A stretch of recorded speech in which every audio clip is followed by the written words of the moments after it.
Hi everybody, I hope you're having a great day. In this video I'm going to be covering Maestro. He made his first appearance in Incredible Hulk, Future Imperfect, issue number 1 in December of 1992.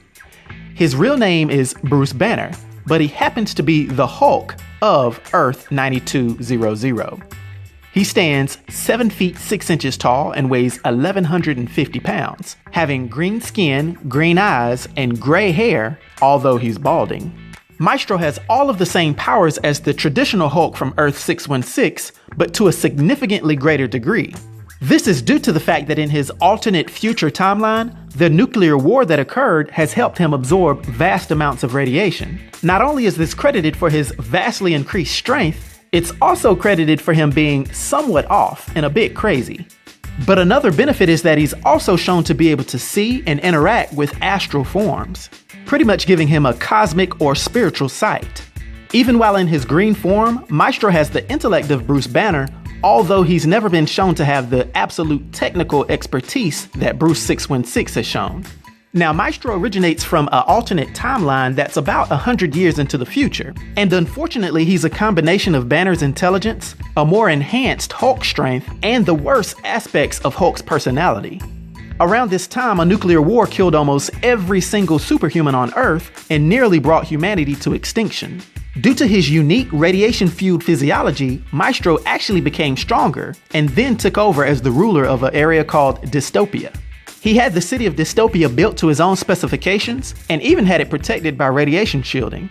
He was a bit of a tyrant and actually had high-tech soldiers impose his will upon everyone living there.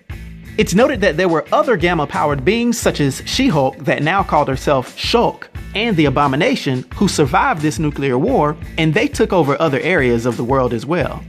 Now, not very long after this war, an elderly Rick Jones encountered the reality-hopping mutant Proteus, who at this time had possessed the body of an alternate reality Hulk from the year 2099. Proteus's intentions were to get rid of this current body and possess the Maestro himself. And Jones, not being aware of this, gives him a weapon that was created by the X-Man Forge, which might be able to kill the Maestro. Nevertheless, Proteus's plan failed when Maestro was warned by the Exiles, who were pursuing him. But although his plan failed, Proteus managed to possess a new host and flee to another world, but not before breaking Maestro's neck.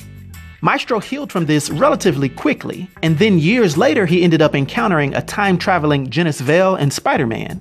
And being manipulated by the supervillain Thanatos, the three of them do battle. But after Rick Jones intervenes and actually wields Thor's hammer to beat Thanatos, Genis Vell, Spider-Man 2099, and Maestro go their separate ways. Spidey and Genis eventually going back to their own timeline. Later, after getting their hands on Dr. Doom's time machine, the rebels that oppose the Maestro bring Professor Hulk forward from the past, hoping that he can beat the Maestro. And although Professor Hulk's ability to improvise let him score a couple of effective blows against the Maestro, Maestro's strength, experience, and knowledge of Hulk's strategies only allow him to easily beat the Hulk and break his neck. Knowing that the Hulk will soon heal from this injury, he shows him around the city and attempts to convince his younger self to ally with him. But he soon realizes that the Hulk is pretending to be more hurt than he really is, with the intention of launching an attack. This time the Maestro is beaten when the Hulk lures him back to the rebel base and uses Doom's time machine to send him back in time to the place that the Hulk was created, ground zero of the original test of the Gamma Bomb. Maestro appears right next to the bomb itself at the exact moment that creates the Hulk, and this seemingly kills Maestro. For quite a while, everything seems normal, but as time goes on, Hulk learns that the homing sense that he's always had that allows him to locate Ground Zero or his birthplace is actually him being attracted to Maestro's spirit and remains. The Maestro was absorbing gamma radiation from the Hulk each and every time that he returned to the site, gradually restoring himself to power. Eventually he emerges and is fully conscious, although being in a very weakened state. Since he was weakened, one of the first things Maestro did was attempt to use the Destroyer armor against the Hulk.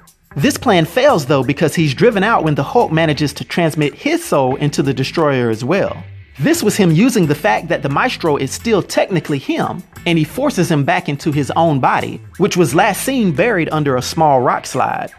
Now, a while later is when the Hulk was upgraded to the persona of Doc Green, which is a powerful version of him that has access to Banner's intelligence after being treated with Extremis.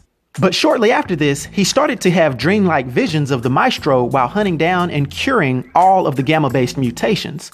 Due to this, and some soul-searching that helped him realize that part of him enjoyed eliminating his rivals, made him realize the potential dangers of him becoming the Maestro.